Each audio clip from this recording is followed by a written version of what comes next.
Welcome to Voodoo Whiskey Gaming, and for another dose of nostalgia, I'm reviewing Transformers Devastation. I played it on the Xbox One. So the story goes the same way most Transformers stories go. The Decepticons find some ancient artifact or some way of wiping out humanity. In this case, it's an ancient artifact from Cybertron that is meant to cyberform the Earth, which is kind of like terraforming but with metal and such. And by cyberforming the Earth, they will of course wipe out all of humanity, and the Autobots, being the good guys, have to stop that from happening. Now, the developers / writers, whichever, tried to add some depth into the story, but they honestly failed, and the story itself just kind of became boring and drawn out. It would have made a great, like, half-hour episode, maybe hour episode of TV, but it did not work here. It felt boring and pointless. Like, that's really my point for the story at the end of the day. On to the sound. It really captures the old school cartoon sound effects, the way that Transformers sound when they're switching between car and robot form, the music, the lasers, etc., etc. The voiceover really works in the favor of that concept because it adds more to it.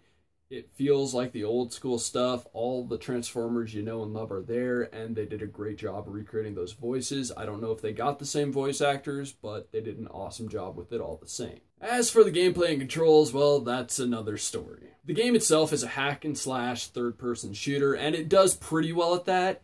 The controls when you're in robot mode are pretty good. The aiming is as accurate as it can be, and it's not the most accurate, but it's more than accurate enough. But when you're driving around in car mode, the shooting is not so good, and, well, the driving is not so good. You tend to slide around a bit too much, and it makes things more than a little difficult. I will say when you're in robot mode and you need to shoot or do melee, it really would have helped if there was lock-on. I mean, it's not necessary, but there are a couple fights where it is actually necessary, and it's a pain in the ass that there isn't a lock-on. As for the gameplay, you go to a place, you may fight a few guys along the way. Once you're at the place, you fight a few grunts, you fight a mini-boss.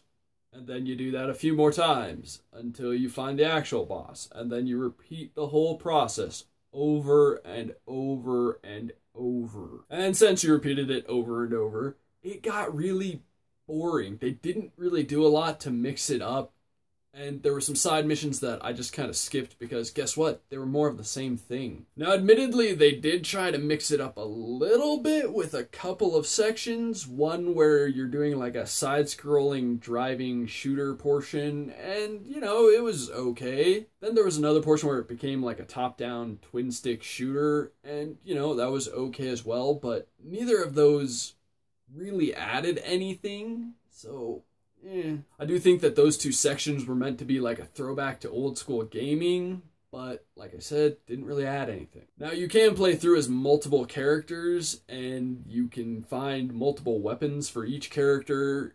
Enemies drop weapons, you can find them in loot crates, kind of like Diablo-style weapon collecting. The problem is, unlike Diablo, it's completely worthless in this game. The game was super short, and that honestly worked in its favor in my opinion, because, like I said, the game was boring. It was so boring that I began to try and speedrun this game simply so that I could be done with playing it. As for the graphics, I mean, it's not going to look ultra-realistic, but it's not meant to. It's meant to capture the old 80s cartoon vibe, and in that sense, they did a great job, because it's the old 80s Transformers. The environments, on the other hand, well, there were only 3 of them, and to put it simply, they were boring. If you haven't guessed by now, I found this game boring. To put it simply, this game was boring and unnecessary. They had a good idea, they just didn't feel like putting the effort into making it a good game. Overall, if you are dying for some like 80s Transformers nostalgia, rent this game for like a day. But if you're not old enough to remember the old school Transformers, or you just don't